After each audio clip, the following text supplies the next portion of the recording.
Boa noite. Boa noite. Olha, uma boa noite forte aqui, hein? Que coisa boa. Sejam todos bem-vindos à nossa casa, a Comunidade Espírita Ramatiz. Para quem está vindo aqui a primeira vez, quem está aqui a primeira vez? Levanta a mão. Sejam bem-vindos. Coisa boa ver a casa com muita gente nova. Meu nome é Poliana, eu sou trabalhadora da casa, né? E hoje sou eu que vou fazer essa fala aqui com vocês. Eu costumo dizer que a palestra, ela é um tratamento.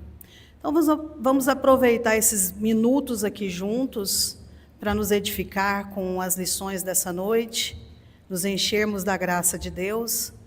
Então, para dar início, eu gostaria de pedir para que vocês se assentassem um pouco mais confortáveis, as cadeiras, já para que nós possamos ir entrando em sintonia com a espiritualidade maior, que aqui já se faz presente,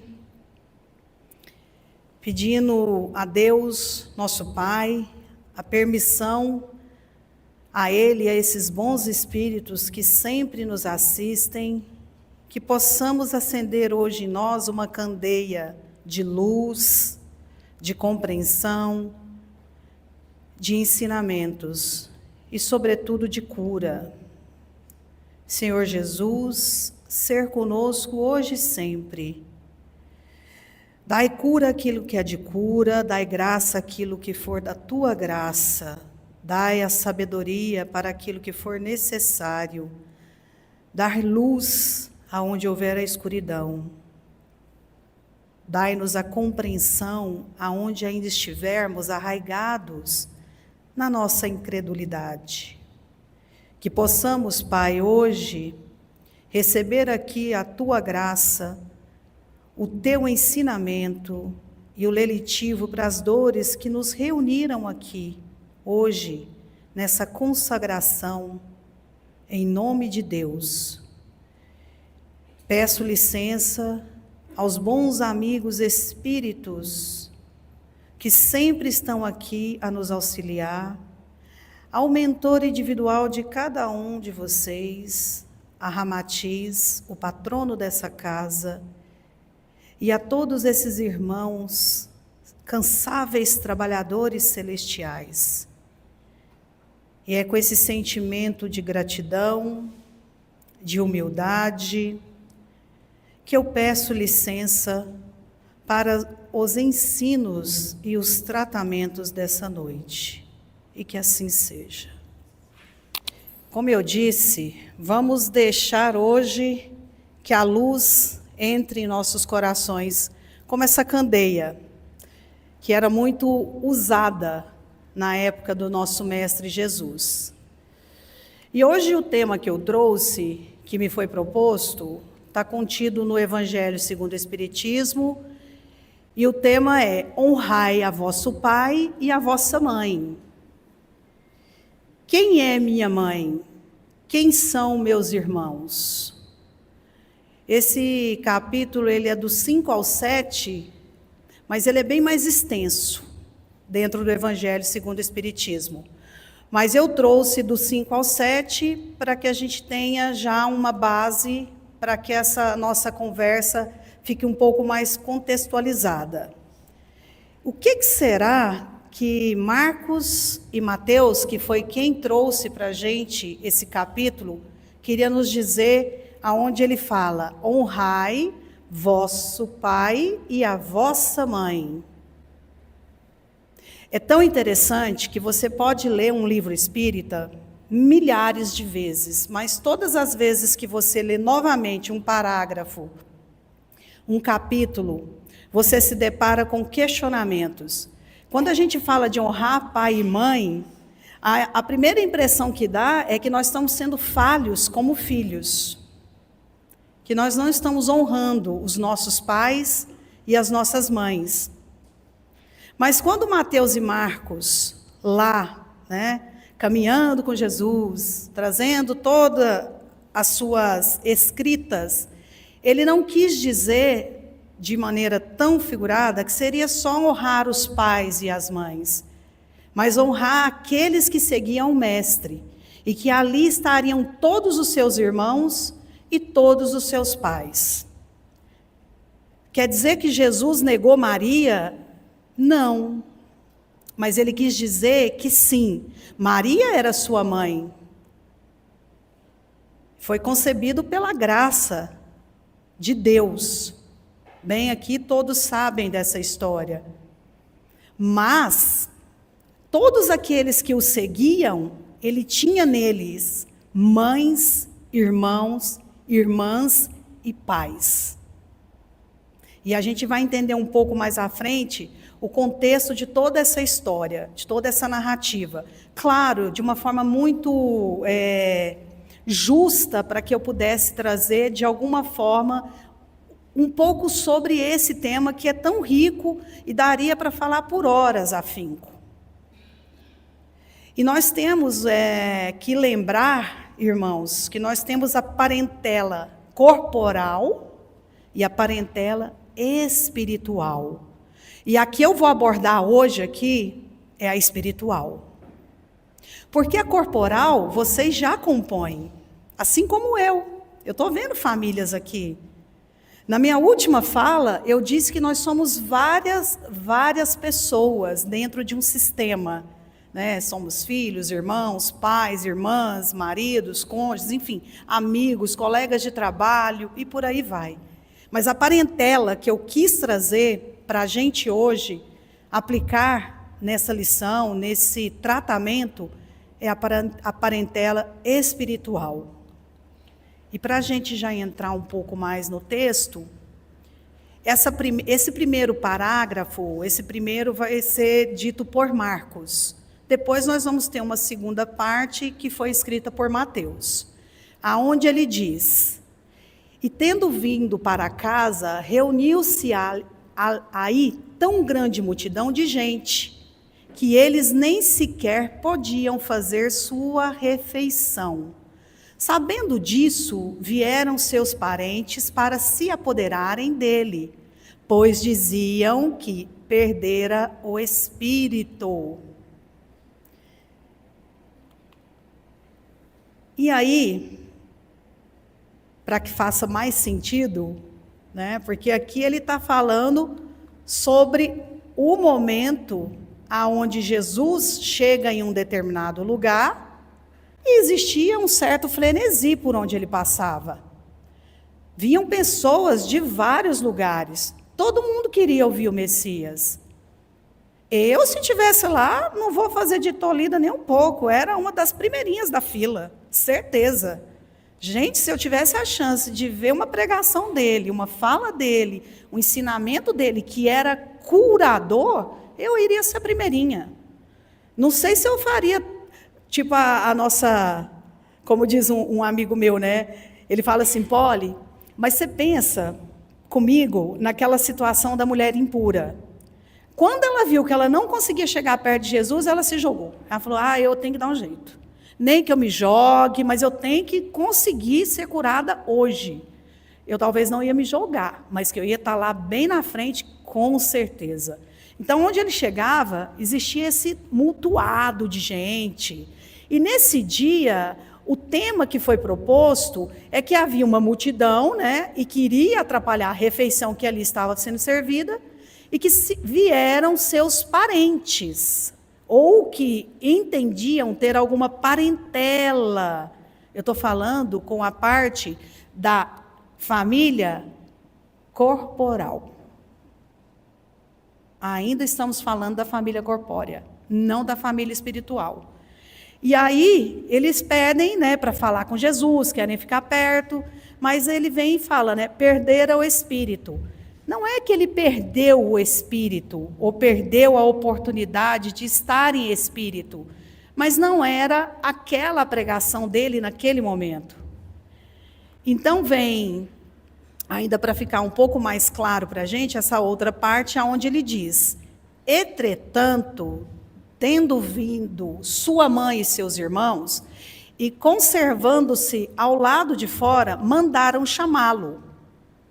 Ora, o povo se assentará em torno dele e lhes disseram: tua mãe e teus irmãos estão lá fora e te chamam. Na verdade, quando eles interpelaram Jesus, essa parte aqui eu achei bem interessante, porque da outra vez que eu fiz uma fala sobre esse tema, eu tinha entendido de uma outra maneira. Eles queriam pôr à prova a questão de que se Jesus iria negar sua mãe e seus irmãos. E dentro desse contexto, a gente vai falar, porque tem uma fala onde Marcos diz, nesse capítulo, sobre João Batista.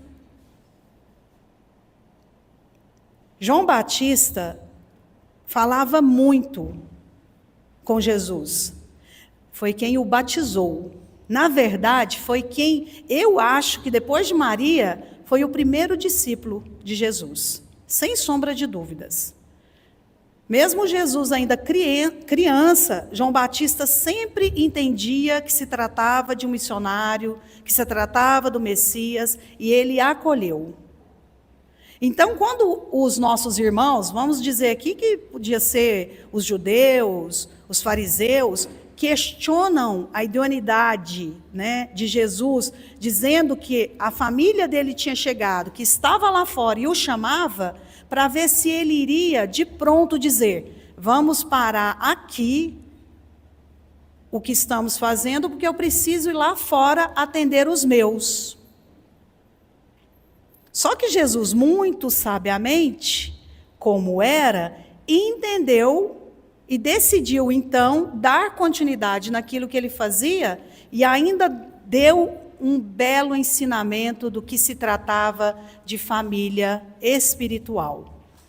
E aí, continuando, ele fala, ele lhes respondeu, quem é minha mãe e quem são meus irmãos? E passando o olhar pelos que estavam assentados ao seu derredor, disse, eis aqui minha mãe e meus irmãos.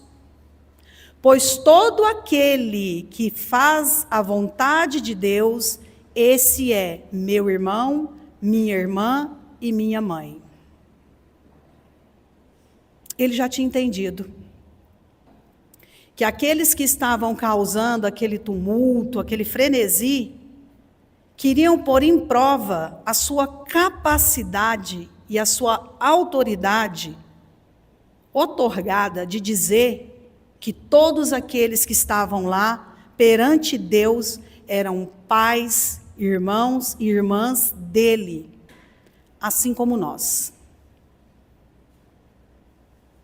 Podemos ser estranhos uns aos outros aqui sentados, mas perante Deus, nós somos todos iguais e somos irmãos. E será que a gente tem essa consciência no dia a dia?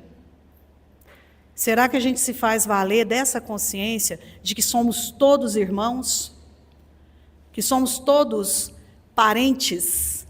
Talvez não nessa parte corpórea, porque estamos compostos em núcleos familiares diferentes. Mas espiritualmente, meus irmãos, nós somos todos irmãos. E é uma lição linda essa passagem, porque fica muito claro, pelo menos para mim ficou muito claro, que em nenhum momento ele negou os seus. Mas ele quis dizer que nós somos todos irmãos. E que existem pais e irmãos conectados a nós o tempo todo. O tempo todo. Então, como eu disse, né, esses capítulos eu tirei de Marcos e Mateus, que foram dois grandes discípulos do nosso Mestre Jesus, estão contidos no capítulo 3, de versículo de 20 a 21, de 31 a 35, capítulo 12, de 46 a 50. Singulares parecem algumas palavras de Jesus com a sua bondade e sua benevolência para com todos. Os incrédulos não deixaram de tirar daí uma arma, pretendendo que ele se contradizia. Fato, porém, irrecusável é que sua doutrina tem por base principal, por pedra angular, a lei de amor e de caridade. Então, aqueles incrédulos, né, que são aquelas pessoas que ali estavam compondo aquele movimento, aquele jantar, aquele frenesi todo, quando Jesus se nega a sair para atender um pedido de pronto, aonde diziam que sua mãe, seus irmãos estavam o aguardando do lado de fora, usaram isso para interpelar a sua autoridade. Porque eles eram incrédulos, eles não acreditavam na pregação, mas eles queriam, de certa forma, fazer com que isso fosse uma confusão ou um conflito entre aqueles que o seguiam. Está vendo como é difícil a gente entender que nós somos todos iguais perante Deus? Que nós somos todos irmãos diante de Cristo? Jesus Cristo é o nosso irmão. Deus é o nosso Pai. E Ele habita dentro de cada um de nós. Pois Ele já nos dizia que nós somos a imagem e a semelhança do Pai. É uma centelha divina que pulsa dentro de cada um de nós. E Ele foi leal e fiel, dando ali mais uma oportunidade de um grande ensinamento.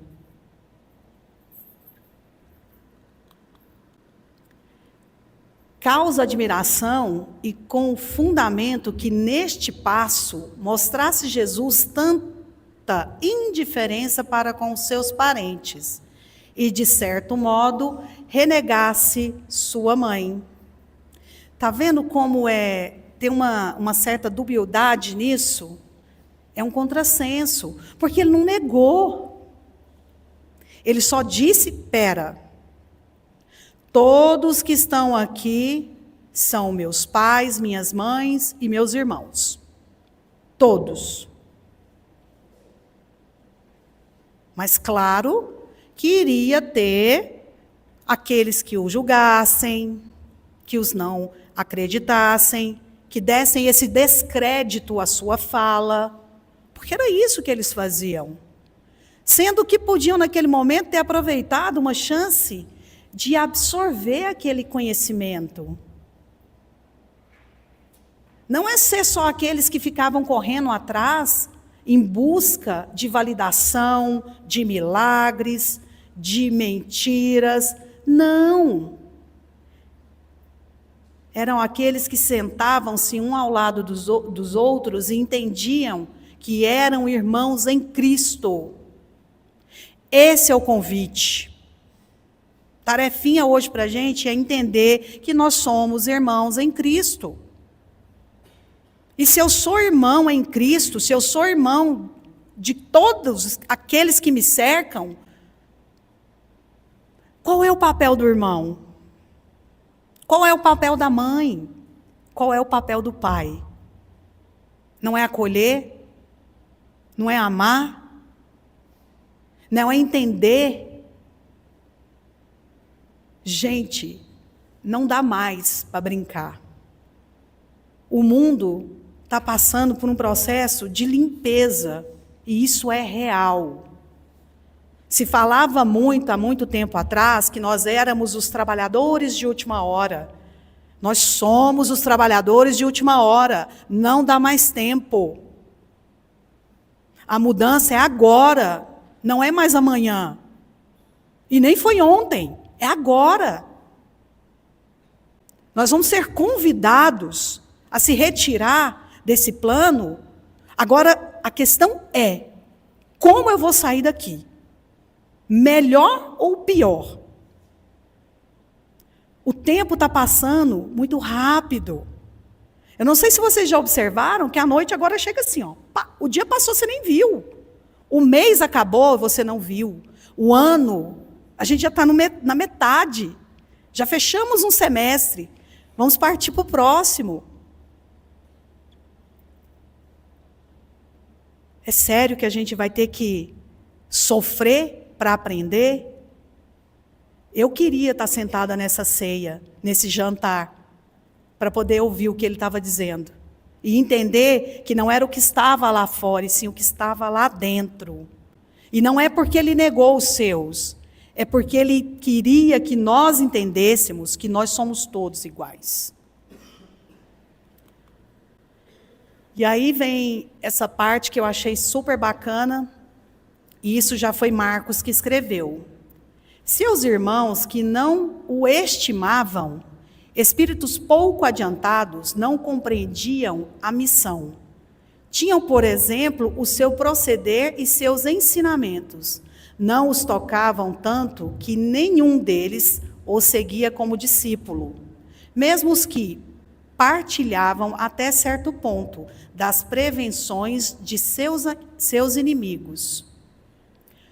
O que é fato, em suma, é que o acolhiam mais como um estranho do que como um irmão, quando aparecia a família. João diz positivamente que eles não lhe davam crédito, ou seja, aqueles que de fato também diziam pertencer a essa parentela, a essa família, muitas das vezes nem davam crédito porque ele estava dizendo. Quem disse isso foi João Batista. E João podia falar. Sabe por que João podia falar? Ele acompanhou Jesus, desde o nascimento.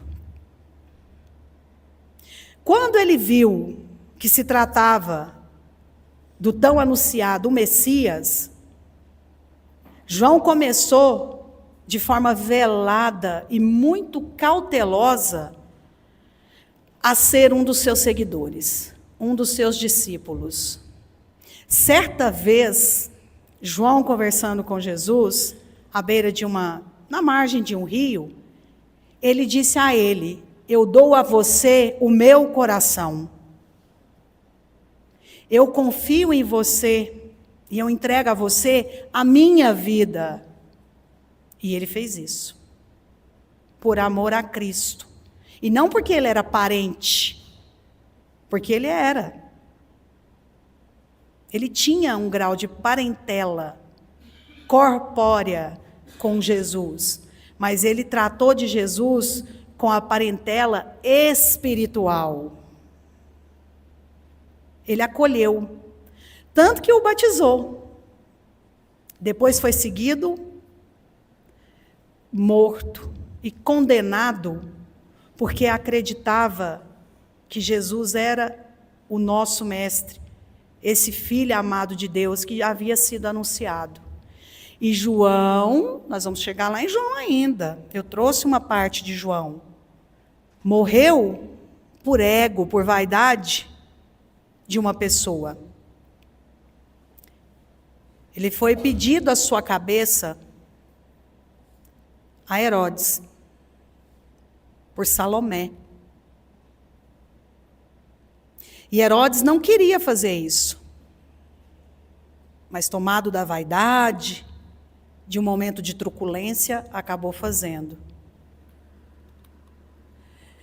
Deve-se, entretanto, convir igualmente em que também ele não fazia ideia muito exata da missão do filho, pois não tenha nunca seguido os ensinos, nem dado testemunho dele, como João Batista. Aqui é uma parte onde eles falam do dever de uma pessoa que tinha ideia exata da missão, do filho. E eles não estão falando de Maria ou do pai de Jesus, não. Eles estão falando dos seguidores. E dos ensinos que ele havia pregado e de tudo que ele já havia fazendo. Mas mesmo assim, o testemunho dele não foi e nunca será como fez João Batista. Porque ele estava julgando a família corpórea.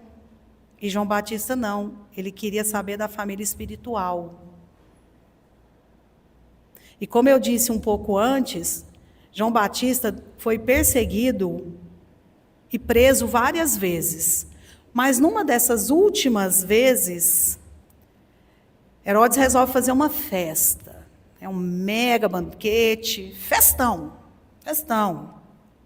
E Salomé foi lá e fez uma dança, e fez aquela apresentação maravilhosa, e aí ele muito empolgado, querendo fazer lá assim, o seu papel, né, como o homem que tinha o poder e a palavra naquele momento, pergunta para ela o que é que ela queria, já que ela havia agraciado ele com uma bela dança, uma boa apresentação. E ela vai tomar conselhos com a sua mãe, que não gostava de João Batista. Porque ele falava a verdade. Porque ele pregava o amor de Cristo. Só que Herodes gostava de João. Eu prefiro que não goste de mim da maneira que ele gostava para fazer o que ele fez. Mas ele gostava. Pois ela foi lá, falou com a mãe, e a mãe disse: peça a ele a cabeça de João Batista, numa bandeja. E assim ele o fez. João Batista estava preso, durante a festa, após a apresentação, após o pedido, ele pediu para que o decapitassem. E colocassem a sua cabeça numa bandeja e entregasse a Salomé. Isso tudo porque ele não entendeu essa irmandade e essa potencialidade que a gente tem de sermos irmãos em Cristo. Ele até não queria ter feito isso, mas foi conduzido pela vaidade da sua companheira e atendendo um pedido de Salomé, que ele havia dito que dava para ela, se ela quisesse, metade do seu reino. E aí ele vem a desencarnar. Essa foto é o momento onde João Batista está batizando Jesus. O que nela era solicitude maternal, supor que ele haja renegado sua mãe, fora desconhecer-lhe o caráter. Semelhante ideia não poderia encontrar guarida naquele que disse: honrai a vosso pai e a vossa mãe. Necessário, pois, se faz procurar outro sentido para as suas palavras, quase sempre envoltas no véu da forma alegórica. Jesus falava de forma muito alegórica, né? Tanto que ele pregava de forma muito simples, né? Deixava sempre subentendido em tese algumas coisas, mas era o jeito que ele encontrava de fazer com que as pessoas tivessem interesse também em suas pregações. Então Maria, né, não tinha dúvida da sua maternidade. E ela não se sentia renegada por ele, né? Até porque era do caráter de um avatar como ele, jamais renegar uma mãe e um pai. Não seria nunca, né? Isso não condiz quando a gente fala de Jesus Cristo. Ele em nenhuma ocasião desprezava de dar um ensino. Aproveitou, portanto, a que lhe deparou com a chegada de sua família para precisar a diferença que existe entre a parentela corporal e a parentela espiritual.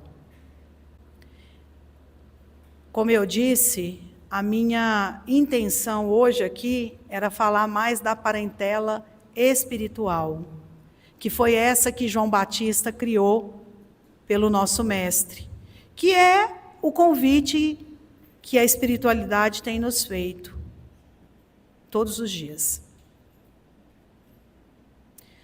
Todos os dias nós somos convidados a entender essa parentela espiritual. Eu ouvi essa semana, lá no meu trabalho, de um senhor, uma coisa que mexeu muito comigo. Eu acredito que ele deva ser um homem muito culto. Aonde ele disse assim: minha filha, a felicidade está onde você coloca. O conhecimento está onde a gente coloca. O amor está onde a gente coloca.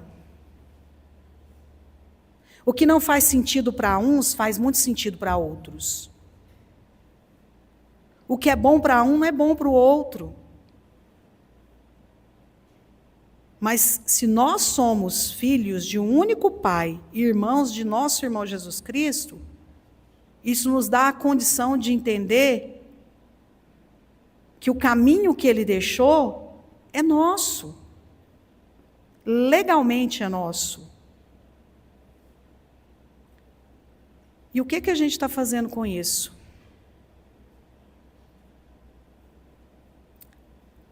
O que a gente está fazendo com isso? A gente se perde todos os dias um dos outros. Eu vejo assim, é como se fosse um efeito manada. Se eu for para a direita, vem um monte comigo para a direita. Ah, não, agora eu vou para a esquerda, aí vem um monte comigo para a esquerda. Sabe, é como se estivéssemos desgovernados.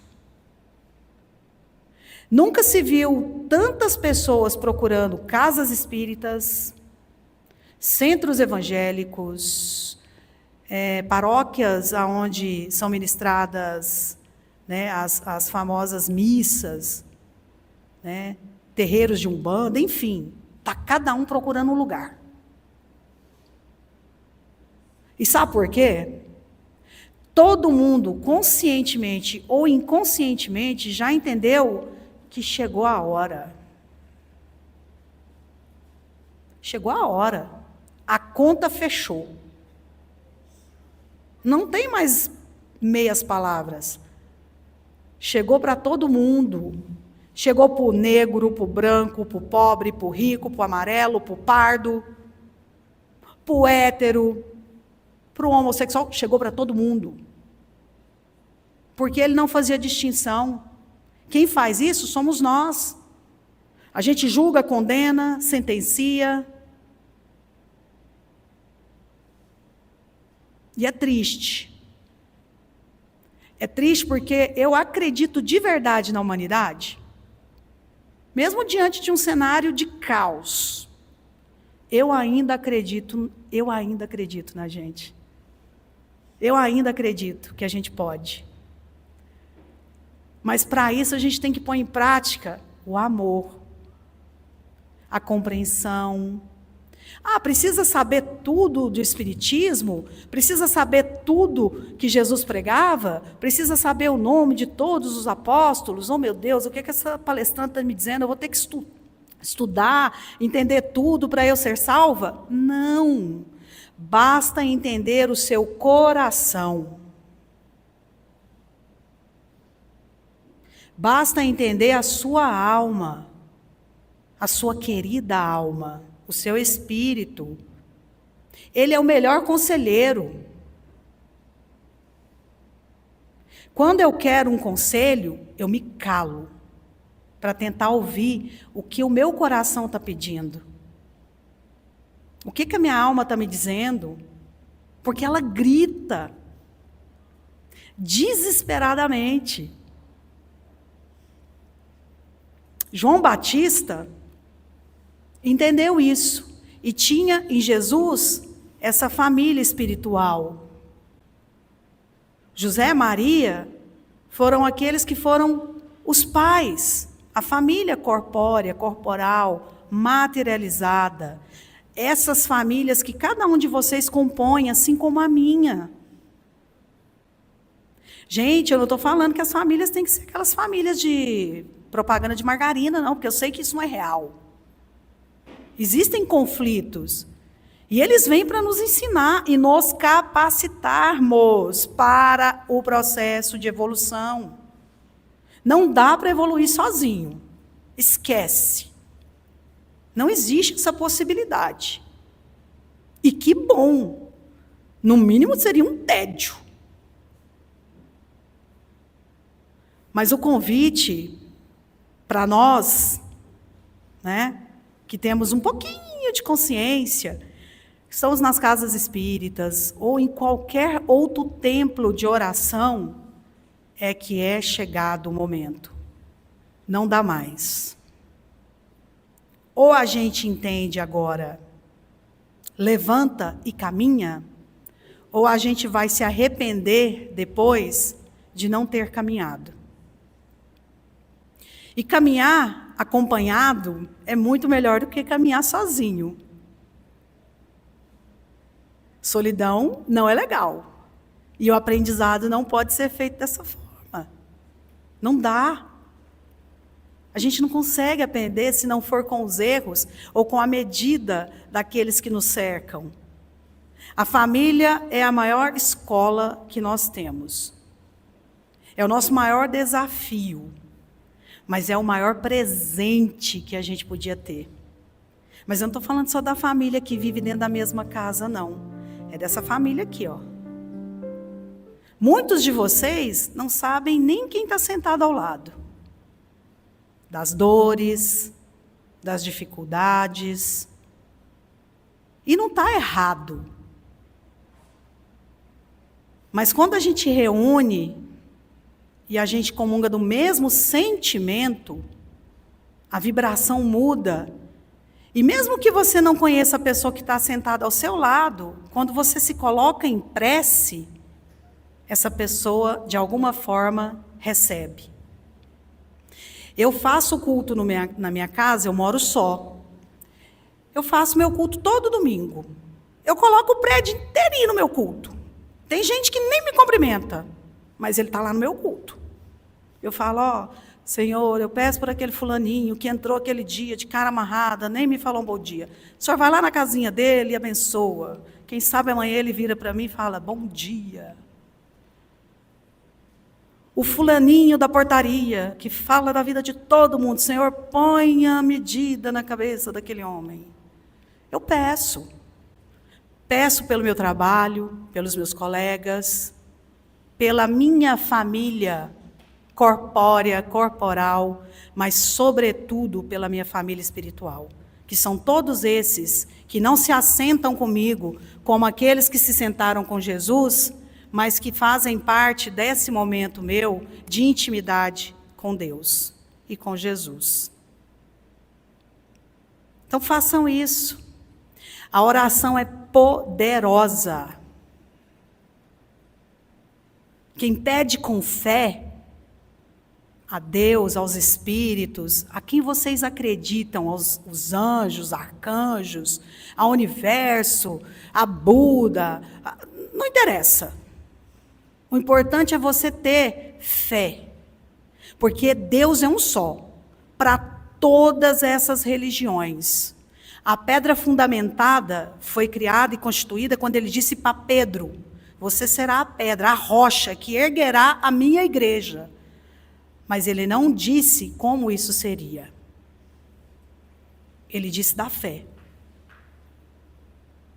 Então eu espero, de verdade, que mesmo com o pouco tempo que a gente tem para ministrar a fala, eu possa ter trazido ou trouxe um pouco de esclarecimento em relação a essas duas diferenças de famílias. Como eu disse, a minha intenção era abordar a família espiritual. Essa família é muito importante para a gente. E não podemos esquecer daqueles que já se foram. Os nossos entes queridos desencarnados. Eles ainda compõem energeticamente e espiritualmente a nossa família. A diferença é que nós não nos encontramos no mesmo plano, mas eles estão conectados a gente o tempo todo. Então, que a gente se apegue a tudo isso e a tudo mais aquilo, façam o culto no lar, peçam por todos esses irmãos espirituais que nós temos, e vocês vão ver o quanto isso vai fazer vocês se sentirem bem melhor. Eu vou rezar para aquela pessoa que eu não gosto? Reza também. Esse é o que mais precisa. Não é fácil, mas reza também. Reza para os desafetos, pede por aqueles que se colocam numa posição de inimigo, de descrentes, mas peçam. Porque quem pede, recebe. O que vai fazer a diferença é o quanto você pede e a forma que você está pedindo. Pelo amor de Deus, não vai me colocar lá nas orações, Senhor, eu quero trocar meu carro, Senhor. A moça lá disse que se eu pedisse ia acontecer. Gente, vamos pedir para as coisas que são importantes. Porque se o espírito estiver bom, e o equilíbrio estiver ok, as outras coisas são consequência. A vida é cítrica. E é desse jeito. Se eu estou bem, tudo acontece. Se eu estou mal, vai tudo ladeira abaixo. Nada funciona. É um trupicão atrás do outro. Aí você levanta, você fala, agora vai. Aí você dá-lhe paulada de novo. Então era isso que eu queria trazer para vocês. Espero que tenha sido leve, porque é um tema um pouco complexo de falar. Vamos agora para a nossa segunda parte, né, do tratamento, onde vocês vão receber o passe. Então, vou pedir para que vocês fechem os olhos, se assentem com as pernas um pouco mais recolhidas, para que os médiuns possam passar por entre as cadeiras e assim aplicar os passes. Vamos fechando os nossos olhos. Vamos imaginando que nós somos essa moça, dessa figura que está aí no telão, abraçando Jesus, e agora nos conectando com o nosso Mestre, com a família espiritual.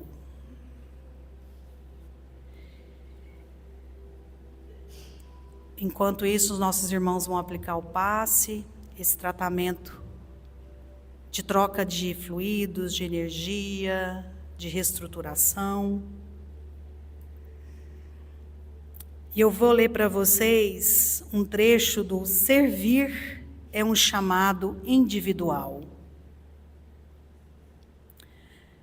Mas Jesus, chamando todos para junto de si, disse: vocês sabem que os que são considerados governadores do povo, os que dominam, são seus maiores desafetos, porque usam da autoridade sobre eles e sobre aqueles. Mas também entre vós, nem sempre é assim. Pelo contrário, quem quiser tornar-se grande entre vós, que se coloque a serviço dos outros, do próximo, dos seus irmãos em Cristo. Para Jesus, o grande no reino é aquele que, como ele, tira sua roupa para vestir um desnudo, coloca uma toalha e se coloca de joelho a lavar os teus pés.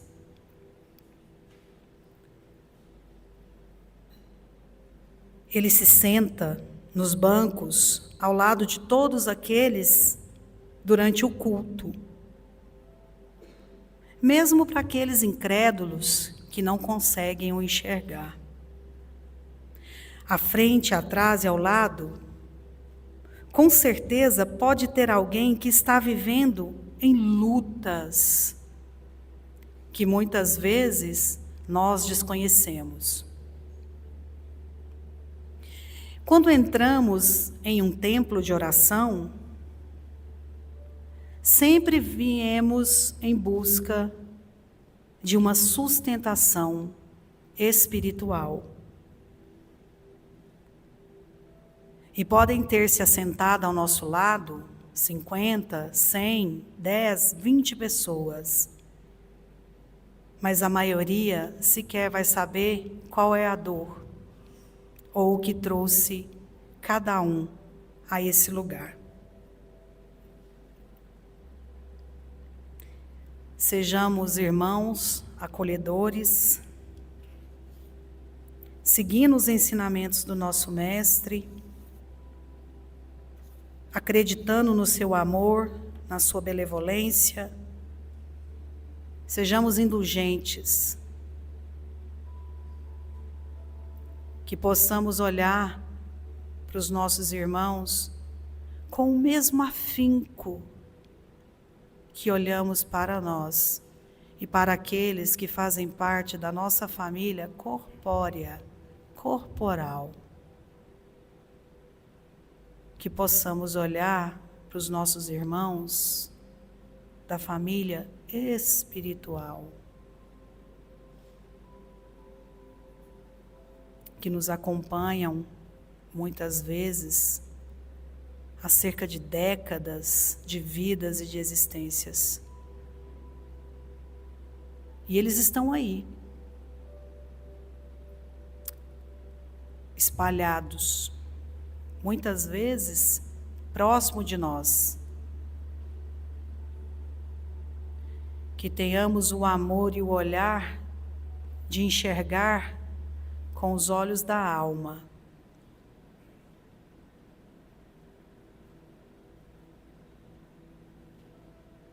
Esses olhos nunca vão nos deixar enxergar com os olhos da matéria.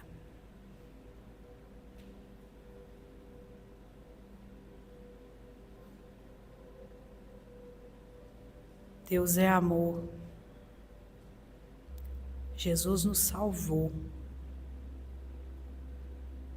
E a única lição que Ele nos deixou foi a lição do amor e da caridade.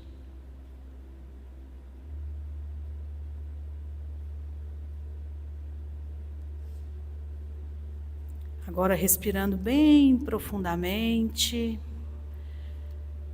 eu vou pedir para que cada um de vocês agora coloquem na presença da nossa parentela espiritual algo que precisa mudar, que precisa ser transmutado. Coloca na presença, entrega, confia.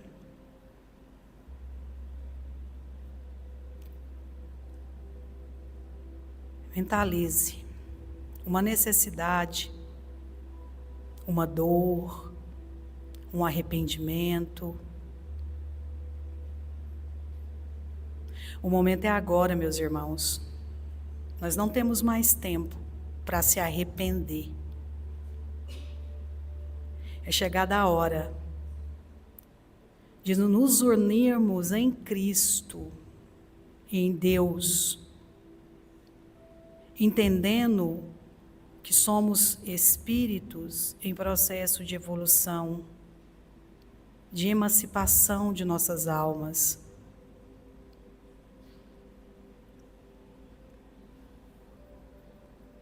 E agora, com esse coração repleto, com essa energia de cura, de libertação, de compreensão, eu vou convidar vocês para que nós façamos a plenos pulmões a oração aonde o nosso Pai nos disse que amai-vos uns aos outros. Pai nosso, que estais nos céus, santificado seja vosso nome. Venha a nós o vosso reino. Seja feita a vossa vontade, assim na terra como nos céus. O pão nosso de cada dia nos dai hoje. Perdoai as nossas ofensas, assim como nós perdoamos a quem nos tenha ofendido, Senhor. E não os deixeis cair em tentação, mas livrai-nos de todo o mal. E agora, vamos abrir os nossos olhos, nos refazendo dessa troca de energia maravilhosa, dessa experiência única de nos conectarmos com o nosso Mestre Jesus, com aquilo que nós buscamos hoje aqui curar em nós, que possamos voltar aos nossos lares, meus irmãos, melhores do que aqui chegamos. Não se esqueçam de fazer esse culto, entendendo que nós somos irmãos espirituais. É um prazer poder falar aqui para vocês, é uma honra e um dever, né? E eu fico muito grata, né? Eu vejo que sempre tem pessoas que sempre vêm, e isso me deixa com o coração alegre de entender que a gente consegue, de uma forma clara e objetiva, passar para vocês um pouco do que a doutrina nos capacita a dizer, né? E tenham uma boa noite e uma excelente semana, e vão em paz, que Deus possa acompanhá-los.